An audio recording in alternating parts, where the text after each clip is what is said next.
Hai teman-teman, perkenalkan nama saya Syafitri Nurwahyuni, salah satu mahasiswi Universitas Muhammadiyah Cirebon, Manajemen Sumber Daya Manusia A semester 5. Di sini saya akan mencoba menampilkan hasil review jurnal saya.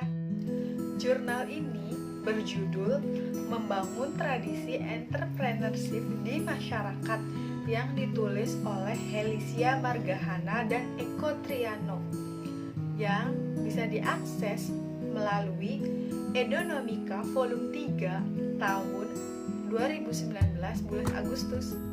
Oke, kita masuk pembahasan review jurnal. Di jurnal ini diartikan seorang entrepreneurship adalah seorang entrepreneur.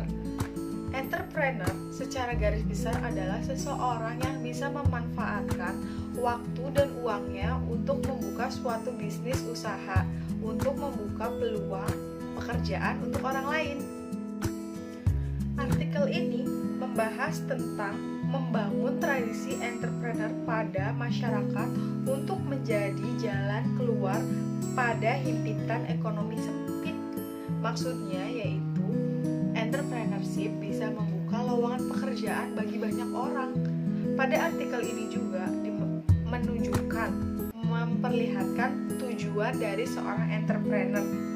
Tujuan dari penelitian ini adalah untuk meningkatkan dan membangun bagaimana tradisi entrepreneurship pada masyarakat, karena tradisi ini diciptakan oleh 3 lingkungan, yaitu keluarga, pendidikan, dan masyarakat.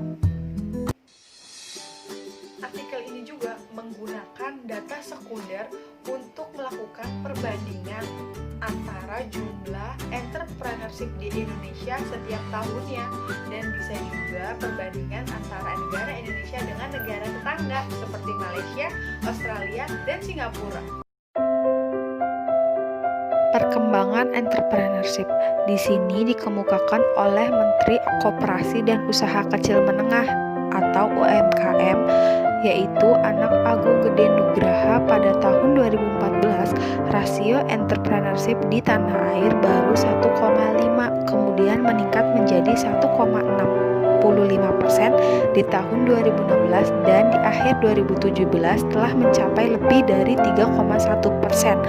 Maka angka tersebut sudah di atas standar internasional yang mentok di 2%. Namun di sisi lain angka tersebut masih tertinggal jauh dibandingkan dengan negara tetangga seperti Malaysia, yaitu 5%, Singapura berada di 7%, dan Thailand pun di angka 4,5%. Pada jurnal ini disebutkan ciri-ciri seorang entrepreneurship yang baik. Yang pertama yaitu ia memanfaatkan peluang yang ada dan merasa cocok dengan peluang yang ada. Maksudnya adalah seorang entrepreneurship itu memiliki suatu kecocokan dengan usaha yang akan ia tekuni. Yang kedua yaitu seorang entrepreneurship memiliki satu bidang usaha.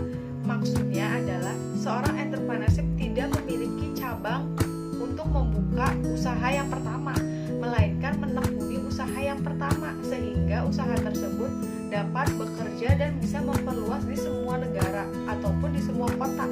Yang ketiga yaitu seorang entrepreneurship merasa yakin terhadap diri dan kemampuan dia.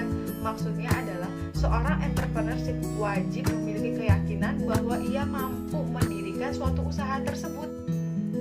Dan yang keempat adalah seorang entrepreneurship mampu mengambil sebuah resiko dalam segi apapun, baik itu secara finansial maupun mental. Karena pada saat ketika kita mendirikan sebuah usaha, ketika negara, ketika dunia memiliki keadaan yang di bawah keadaan yang biasa, maka seorang entrepreneurship bisa mengalami kerugian. Metode yang digunakan dalam jurnal ini yaitu kajian pustaka. Maksudnya adalah kajian pustaka yang dihimpun dari berbagai buku, artikel, jurnal, dan lain sebagainya. Pada artikel ini disebutkan cara untuk membangun jiwa entrepreneurship di zaman milenial. Yang pertama yaitu tradisi di dalam lingkungan keluarga. Keluarga yang dimaksud adalah orang tua, saudara, dan lain sebagainya. Faktor utama yaitu orang tua adalah seseorang yang menentukan kita apakah kita menjadi seorang pekerja ataupun kita sebagai seorang pengusaha. Apa yang diterapkan oleh orang tua yang bisa kita terapkan kepada diri kita, mimpi kita, dan cita-cita kita.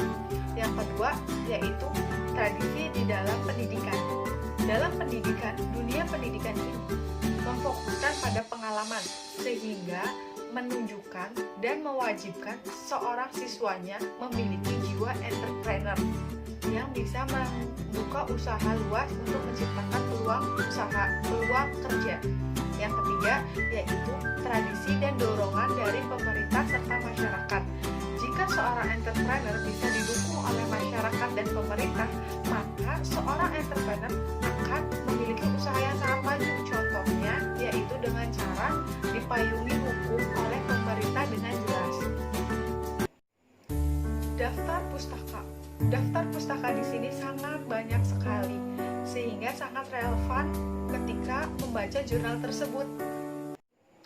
Kelebihan pada jurnalnya ini yaitu disebutkan berbagai cara, metode, dan tindakan yang harus dilakukan sebuah entrepreneurship sehingga menjadi seorang entrepreneur yang bisa dipercaya dan bisa membuat peluang pekerjaan untuk masyarakat banyak.